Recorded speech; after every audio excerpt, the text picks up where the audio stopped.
Assalamualaikum warahmatullahi taala wabarakatuh dan selamat kembali ke channel saya Kimi Mops. Okey. Tanpa melengahkan masa, hari ni saya nak tukar cabin filter untuk aircon untuk kereta saya lah.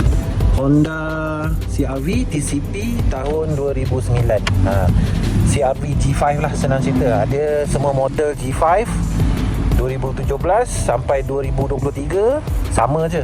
Janji G5 kan. Model apa, dia punya kod nombor tu kan. Okey, so cara nak kita tukar senang je. Mula-mula buka glove box, and then sini ada satu clip kan, dia macam damper ni, korang tolak ke bawah. Okey, lepaskan dia macam ni. Lepas tu kepakkan sikit glove box ni kiri dan kanan. Ada dia punya latch tu kan. Okey, and then just tarik ajalah. Okey.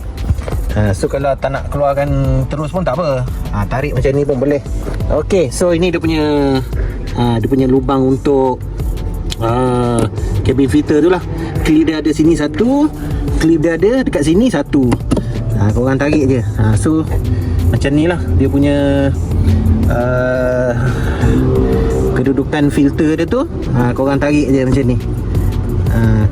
Sebab kereta ni, yalah saya baru beli second hand kan, so kita buat maintenance lah apa yang patut. Benda-benda yang wear and tear ni saya akan tukar lah.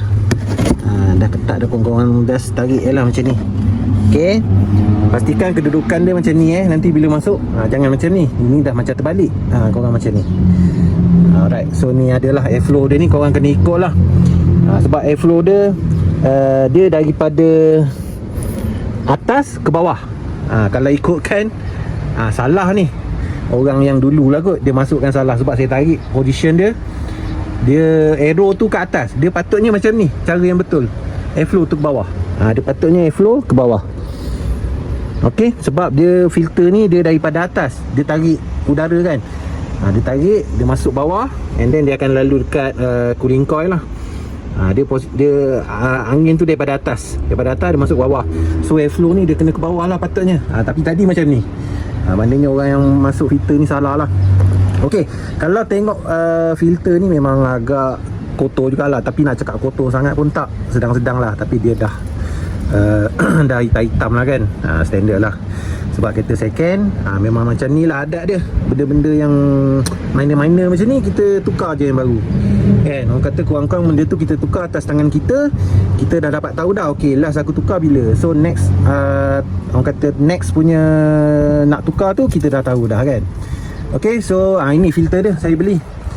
Ni saya beli dari biasalah Shopee Motorsport je lah. Tapi dia pun tak mahal sangat, dalam belas-belas ringgit je. So inilah filter yang baru ni.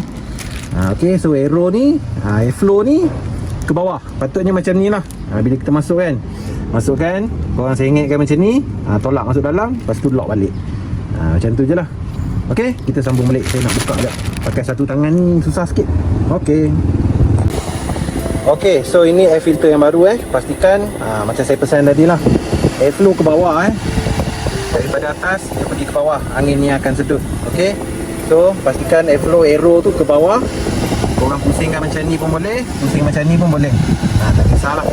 Jadi yang bahagian tulisan ni dia menghadap ke dalam, dia menghadap ke tepi lah. Ok, macam ni. Lepas tu korang just masukkan saja. Ok, so dia ngam-ngam lah. Ok, cabin filter pun saya dah masukkan. Ok, ni penutup dia.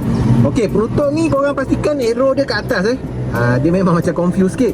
Untuk cabin filter pastikan arrow dia kat bawah, tapi untuk penutup cabin filter ni pastikan arrow tu berada kat atas. Ok, so cara masukkan dia pun senang je. Masukkan, sengitkan sikit macam ni. Lepas tu just tekan je lah. Ok, settle sampai dia bunyi klik lah. Ok, dia dah klik. Lepas tu yang ni pun sama, pastikan dia dia masuk. Ok, so dah ngam, boleh pasang balik glove box, dah siap. Ok, kita jumpa lagi di next tutorial berkenaan dengan CR-V G5, InsyaAllah. Assalamualaikum. Jangan lupa like video ni, ok? Kasih support satu kali. Bye bye.